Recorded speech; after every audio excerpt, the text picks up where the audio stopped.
शिरपूर येथे माजी मंत्री आमदार अमरेशभाई पटेल यांच्या संकल्पनेतून तापी कृषी प्रदर्शन व डेअरी एक्स्पो 2026चे दिनांक 5 ते 9 फेब्रुवारी पर्यंत सकाळी 10 वाजेपासून रात्री 9 वाजेपर्यंत कृषी उत्पन्न बाजार समितीतर्फे खानदेशातील शिरपूर येथे प्रथम सर्वात मोठे भव्य प्रदर्शन असे आयोजित करण्यात आले होते। तसेच या तापी कृषी प्रदर्शनात खास आकर्षण म्हणजे जगातील सर्वात छोटी गाय पाहण्याची संधी शिरपूर शहर व तालुकावासियांना मिळाली। या छोट्या गायबद्दल अधिक माहिती जाणून घेऊया। आपण आज शिरपूर येथे खानदेशातील प्रथम कृषी प्रदर्शन हे कृषी उत्पन्न बाजार समिती शिरपूर मार्फत आयोजित करण्यात आले होते। यात सर्वात छोटी गाय हे या कृषी प्रदर्शनातील आकर्षण असं ठरलं होतं। तर या गायी संदर्भात आपण दादांकडनं माहिती घेणार आहोत। दादा, या गायीचं नाव आणि या गायीची जात कुठल्या प्रकारची आहे आणि वय काय आहे आजच्या क्षणी, आणि या गायीची उंची जास्तीत जास्त किती असते? ही गाय पोंगनूर जातीची गाय आहे आणि हिची उंची 24 ते 36 इंच असते। हिचं वजन 80 ते 120 किंवा 150 किलो पर्यंत असते।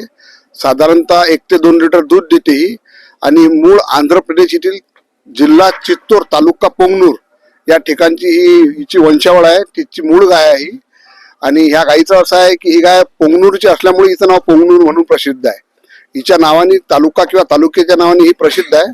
आणि ह्या गायीचं असं आहे की ही गाय कमी दुधाला असते, 1 ते 2 लिटर दूध देते, आणि आकारमानाने लहान असल्यामुळे हिची जी वंशावळ बैल असतात ते शेती करता उपयोगी नाहीत, म्हणून ही गाय लोक दुर्लक्षित करून पाळण्याला नाकार देत होते, आणि असं करून ही गाय नामाशेष होत चाललेली होती।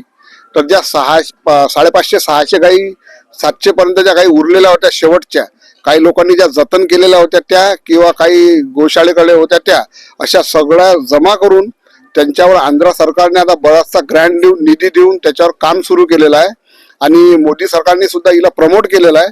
त्याच्यामुळे या गायीच्याकडे सगळ्यांचं लक्ष केंद्रित झालेलं आहे आता, आणि हिच्यावर आता हिची संतती संपत्ती कशी वाढेल याच्यावर आटोकाट प्रयत्न सुरू आहेत।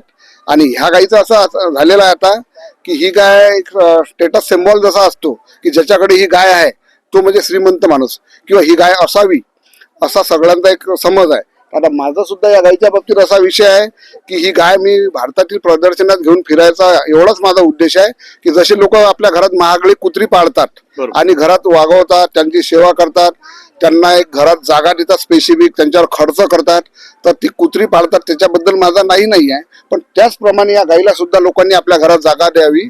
अगदी कमी जागेत, कमी खर्चात आणि कमी मॅन पॉवर मध्ये राहणारी ही गाय आहे। 5 तापमानापासून तर 45 तापमानापर्यंत सहज राहू शकते। सुका चारा असो, कोरडा असो, आपली पेंड असो, ढेप असो, किंवा जे तुमच्याकडे जो चारा उपलब्ध असेल त्याच्यावर ही गाय सहज सेट होते। आणि या गायीचं असं आहे की आता जे मोठ्या पंचायत समितीचे दवाखाने आहेत व्हेटरनरी, तिथं हिचे तुमच्याकडे पाईप म्हणतात, आमच्याकडे सिमेंट म्हणतात, ते सगळे उपलब्ध आहेत। ते तुम्ही सहजरित्या हिला म्हणजे गाप ठेवून हिची वंशावळ तुमच्याकडे वाढवू शकता, आणि तुमच्या घरी अर्धा पाऊण लिटर दूध सकाळी आणि संध्याकाळी ही गाय सहजरित्या देते। आणि तिचं जे होणारं अपत्य आहे त्याची सुद्धा तुम्ही चांगली निगा राखली तर तुमच्या इकडे सहज मोठं होऊन त्याची तुम्हाला चांगली किंमत मिळू शकते। याच्याकरता ही गाय मला प्रत्येक ठिकाणी फिरवायचा माझा उद्देश आहे।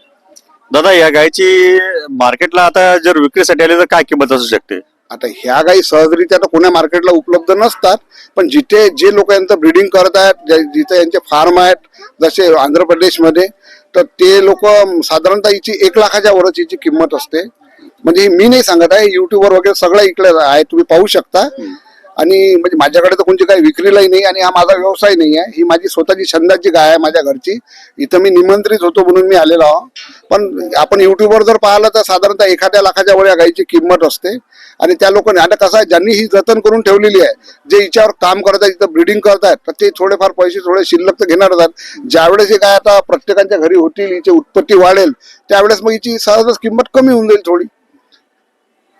धन्यवाद दादा, आपण गोमातेबद्दल जी माहिती दिली ती खरोखरच योग्य आहे। आणि आताच्या या युगात मोठमोठे लोक घरात जी महागडी कुत्रे पालन करतात त्यापेक्षा गोमातेची सेवा केलेली ही कधीही चांगलं असं या दादांचं म्हणणं आहे. आणि ते खरंच आहे की नवनवीन प्रकारचे आपण जे महाग डॉग कुत्रे पाळतो त्यापेक्षा गोमाता आपल्या घरी आणून तिची सेवा करणं हे खरंच योग्य आणि लाभदायक ठरेल यात काही शंका नाही. धन्यवाद दादासाहेब.